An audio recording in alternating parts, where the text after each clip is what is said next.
Hi, I'm Luke Skull, author and video game designer, and welcome to my YouTube channel. This is the first and hopefully a long series of book reviews for fantasy, science fiction, and horror titles I've recently read and enjoyed. Um, so the first book I have up to review on the channel it's not actually a book, it's a trilogy by Mike Shackle. Um, and the trilogy is called The Last War. The first book was released in 2019. It's entitled We Are the Dead.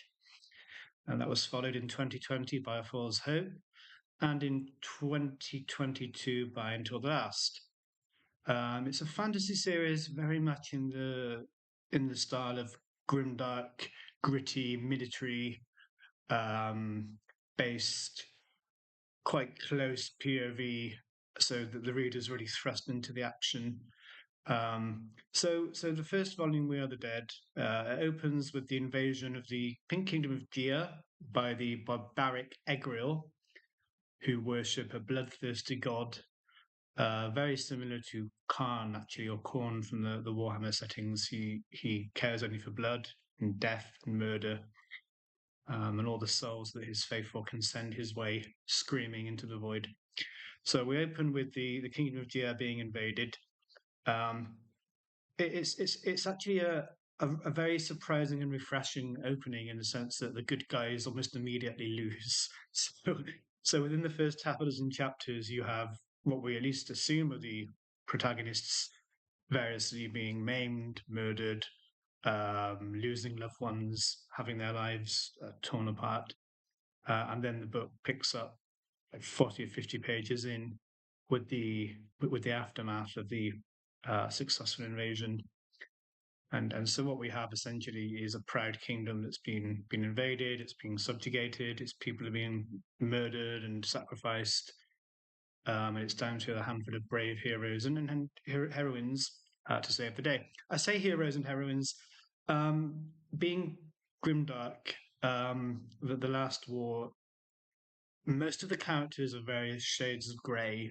Um, there are very few characters that don't end up doing some pretty vile things, and just in order to survive by the end of the trilogy. So if you have a queasy stomach, if you're not on board with people doing terrible things in the middle of war, um, then it may not be for you. But if you're following this YouTube channel, you've read my books, you've played my games, probably you know me on a personal level. You know that I'm all about the grim dark and gritty, um, shades of grey, all that good stuff. Um, so yeah, so We Are the Dead is a very refreshing opener, but focuses on the kingdom of Gia, and how its people are attempting to overthrow the invading Egriel. Um, it's a desperate fantasy novel, and by desperate I mean that death and utter failure and disaster are always just around the corner. And there's a real sense of,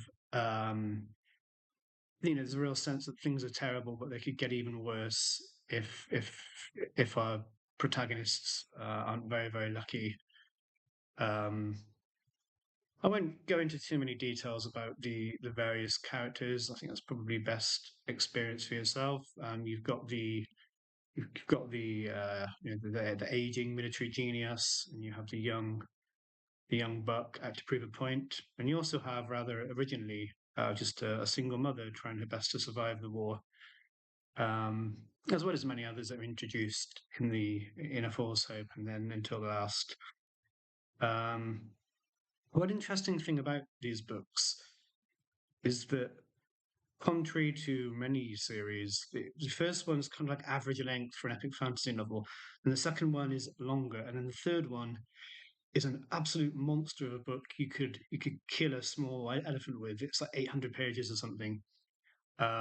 So, I mean, I'm guessing that at that point, Mike was super comfortable with the characters in the world, the author, and he really wanted to immerse the reader in the almost, I guess, almost World War II esque war, just in terms of how deadly and how desperate everything is.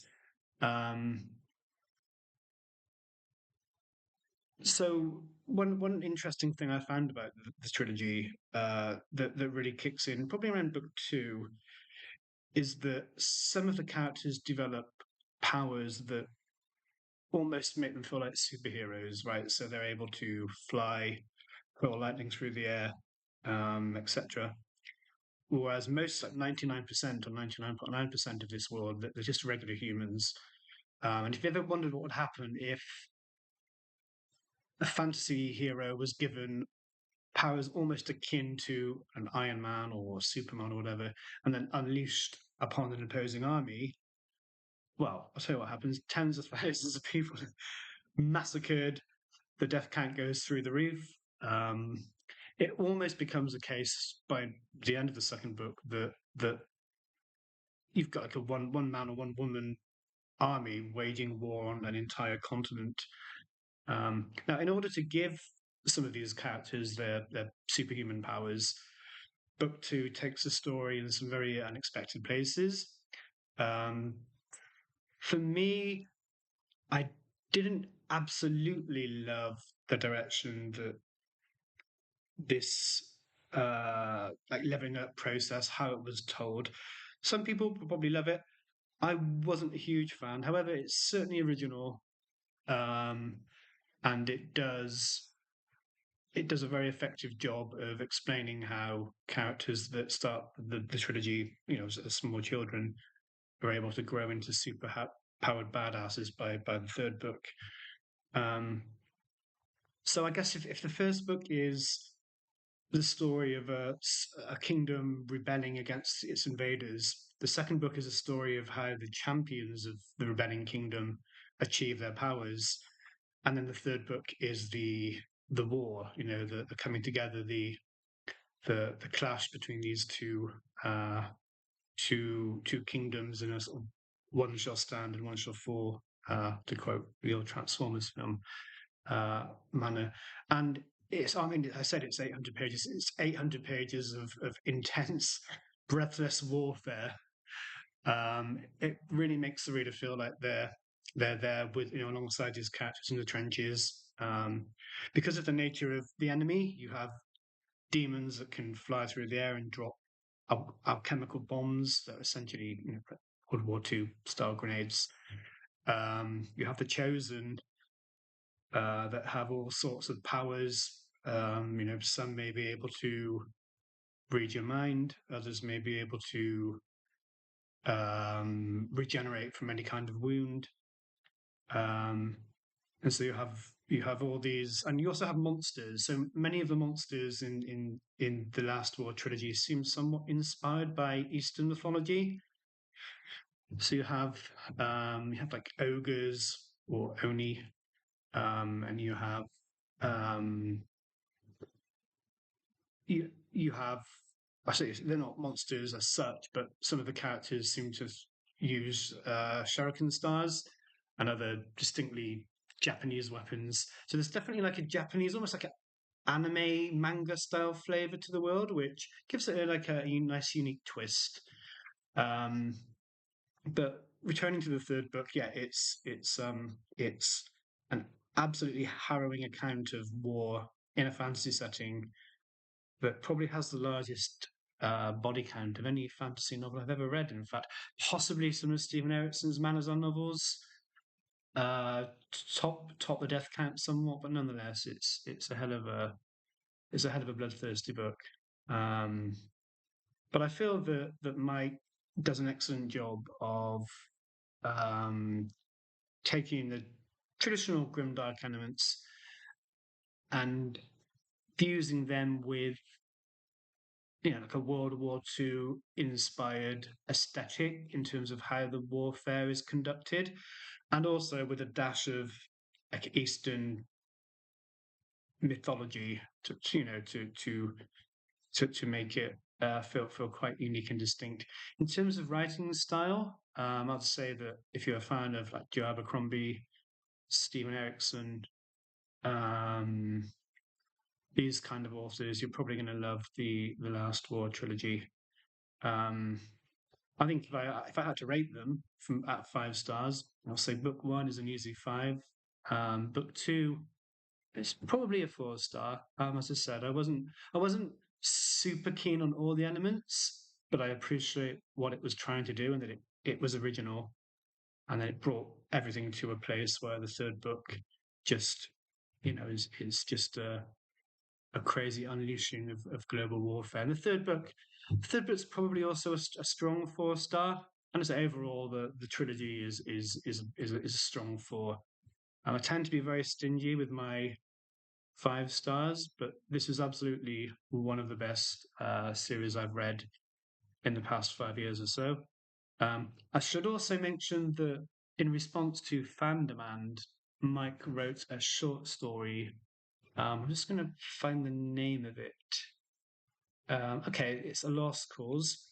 And so it deals with the aftermath of one of the characters whose fate is somewhat up in the air by the end of the third book. I won't go into details because that would be quite spoilerific, but it's absolutely worth getting hold of and checking out if you enjoyed the trilogy. Um, so yeah, I mean, overall, it kept me gripped for the best part of 2,000 pages. Met Mike very briefly at Bristol Con last year. Absolutely lovely guy. Um, and I'm very interested to see what he's working on next. I'll absolutely be checking it out. If you're interested in getting hold of physical copies of the books, there's also Forbidden Planet, or you could check out Broken Binding. I think they did a gorgeous edition of the trilogy. I think it may have been earlier this year. But absolutely check out brokenbinding.com if you want the fancy edition of the books in hardcover. So that's all for my book review. Apologies if it wasn't perhaps as articulate and well planned as it could have been. I'm doing this off the cuff.